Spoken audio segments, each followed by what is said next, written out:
Muy bones, Eurofans. Hoy vamos a fallar una década más en Eurovisión. Viajamos hasta los años 90.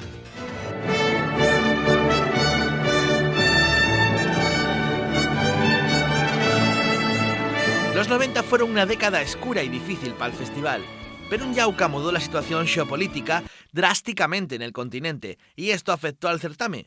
Pero vamos a ver, per otro lado las audiencias estaban resintiéndose y el interés en los países que llevaban 40 años participando escaía, notándose esto en la calidad media de las propuestas. Pero Eurovisión supo reinventarse y salir adelante con un final de década bien prometedor.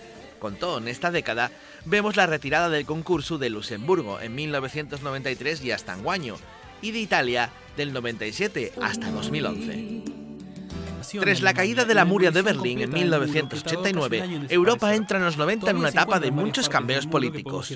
La caída del telón de acero dio lugar a la independencia de las distintas repúblicas soviéticas, mientras que Yugoslavia entraba en un conflicto bélico que llevó a la su disolución en más estados independientes. Producíase también la dixebra, aunque en este caso ejemplar y pacífica, de la vieja Checoslovaquia. A lo último, la radiotelevisión europea atópase con la xuntanza de un importante número de nuevos miembros, ansiosos de formar parte del espíritu europeísta y amosando al empar la su propia identidad. Y destacable el aplauso recibido por Sarajevo en señal de sofitu, cuando se conectó con la ciudad en 1994. En ese momento estaba en pleno asedio.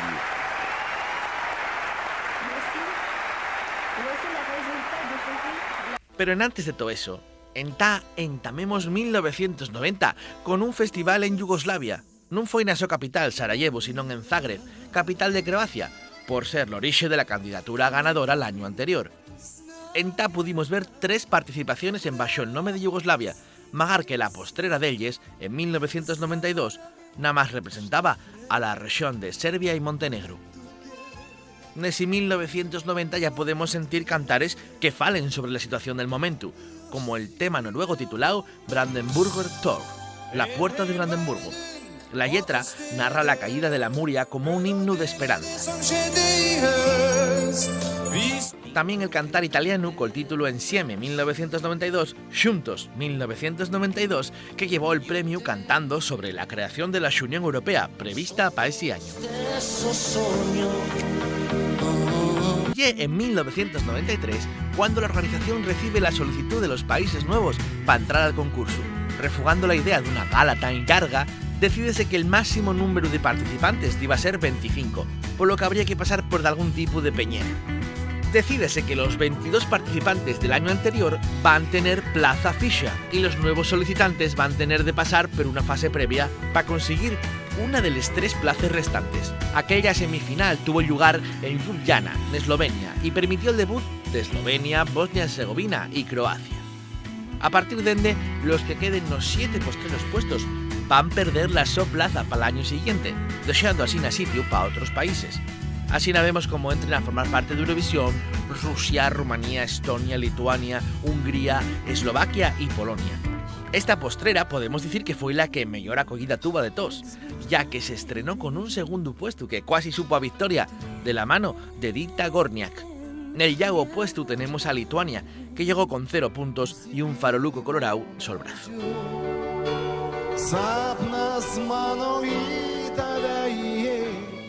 En 1996 vuelve a necesitarse una peñerada previa.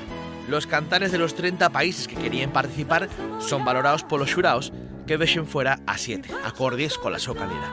Entre ellos estaban Macedonia, que tuvo de esperar a 1998 para debutar, y Alemania. La non participación de este gran país, uno de los que más contribuyen a la radiotelevisión europea, fixo que Eurovisión notara un importante amelloramiento del presupuesto.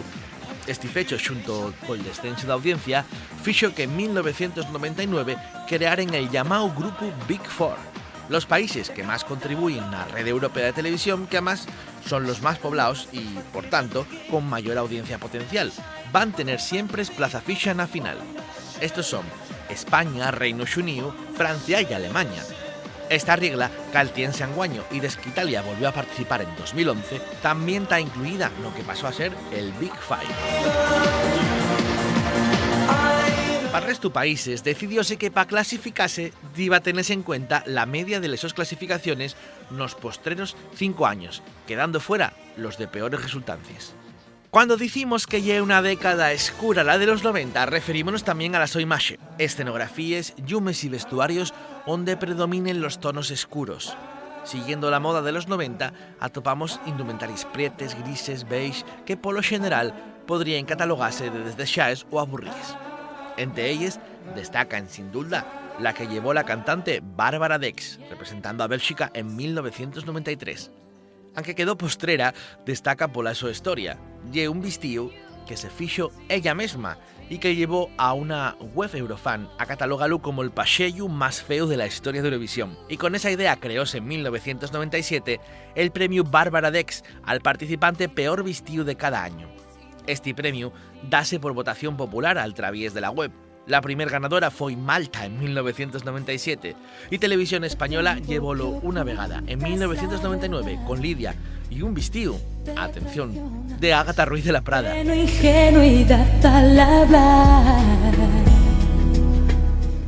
Los 90 fueron la década de les balaes, cantares melódicos y épicos que espleguen la calidad interpretativa de los artistas, sobremanera femenines. Y en este aspecto, en sin duda, Irlanda supo llevar la palma. Los 90 suponen la sodómina dorada en el festival, consiguiendo 3 victorias consecutivas, 1992, 93 y 94. Y una cuarta victoria, en 1996, 4 victorias en nada más 5 años, un récord casi imposible de superar anguaño con tantos participantes. Todas ellas son balaes magistrales. También la ganadora de Noruega en 1995 lle toda una banda sonora de película. De fecho, lle un cantar prácticamente instrumental, nada más contiene una estrofa de 24 palabras al entamo del tema.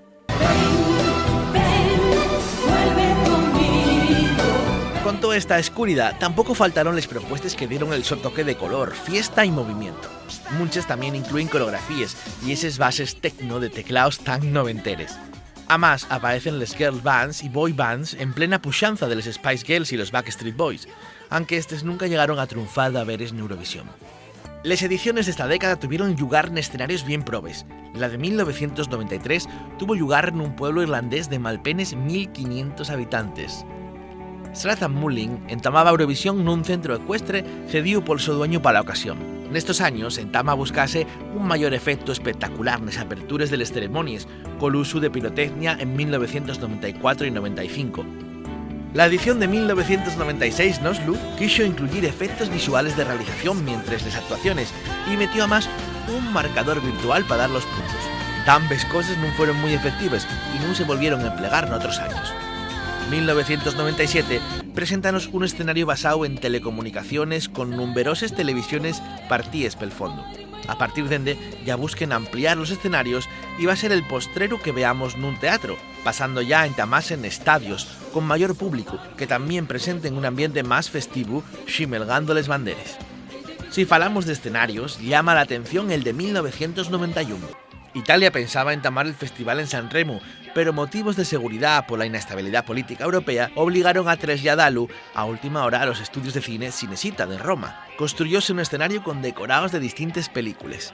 Otro momento interesante vivióse en 1991. De nuevo, producíase el empate entre el primer puesto. Francia y Suecia lograron d'ambes 146 puntos. Por suerte esta vegada sí había una regla de desempate. Quien tuviera más doces ganaba. Pero de ambos países tenían el mismo número de doces. Suecia sí casi tuvo 3 dieces más que Francia, convirtiéndose así en la ganadora tras unos momentos de incertidumbre. 1997 supón l'año en que entama una estrategia para captar otra vuelta al público de Eurovisión. Introduce el televoto. Los espectadores pueden votar desde esos cases, sustituyendo así al tradicional xurau. Es el primer año nada más 5 países utilicen ese sistema, pero a partir de 1998 ya todos los votos vienen de los televidentes.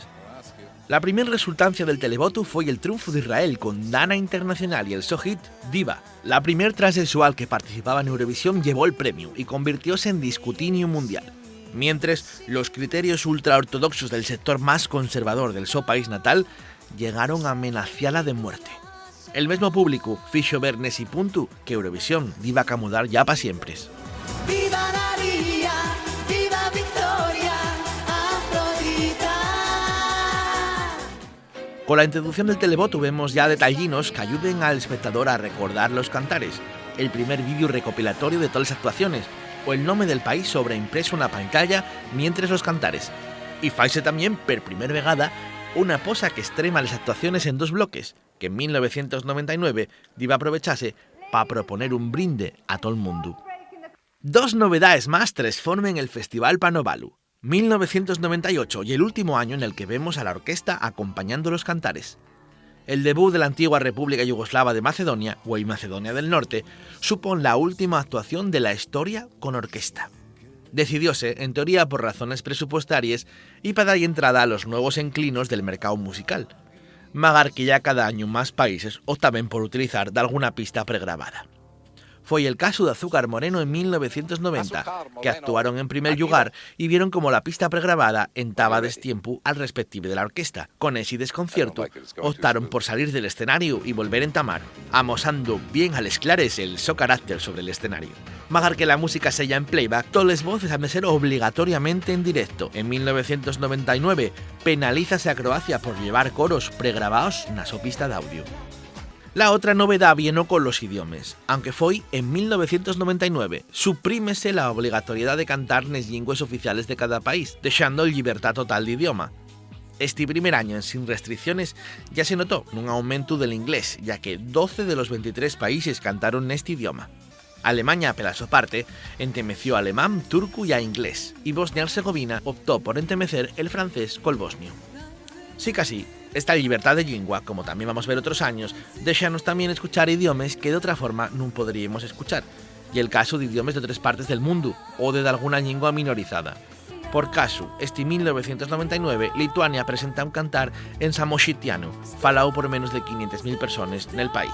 En esta década tenemos también más casos de lingües poco conocidas, como el cantar de Italia en 1991, cantado en napolitano, o los cantares de Francia.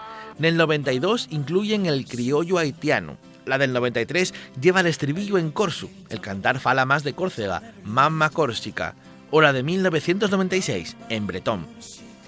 Ese mismo año, Austria decide cantar en idioma alemánico, fala una región de Vorarlberg, mientras Televisión Española sigue en los 90 sin mandar ningún tema, otra de las 6 lingües propias de España distintas del castellano, como pasa hasta güey. Entre los artistas que manda Televisión Española al festival estos años, en sin duda destaca Josep Capdevila. ¿Quién? Este y el nombre real detrás del lomatu Sergio Dalma. Este catalán ve como la su carrera medra sin parar, después de Bailar Pegados. Quedó cuarto en Roma, y eso supuso el entamo de la su larga carrera, vencellada también al cantar italiano, tal como podemos verlo cantando Sono Terrible, una postal que precedió a la su actuación.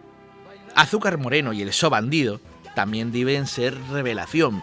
Sonará vos también Alejandra Abad en 1994, después productor del éxito Mi música es tu voz, y Marcos Lunas en el 1997. En 1995, Anabel Conde consigue un segundo puesto y sería la última vegada hasta la fecha que un representante de Televisión Española logra entrar en el top 5. Entre las estrellas internacionales tenemos a dos portugueses, la famosa cantante de fados Dulce Pontes fue en 1991 y en 1996 pudimos ver a Lucía Monic, que más tarde sería el toque portugués de la película Love Actually. El grupo inglés Katrina and the Waves, que tuvo un mega éxito internacional en los 80 con Walking on Sunshine, llegó a ganar Eurovisión en 1997 con récord de puntos y el himno Love Shine Alive. Un festival que tuvo presentado por cantante irlandés Ronan Keating, pero aquella líder del grupo Boyzone, que actuaron en el intermedio. Otra actuación irlandesa con sonadía fue la que amenizó el festival en 1994, el espectáculo internacional de baile Riverdance.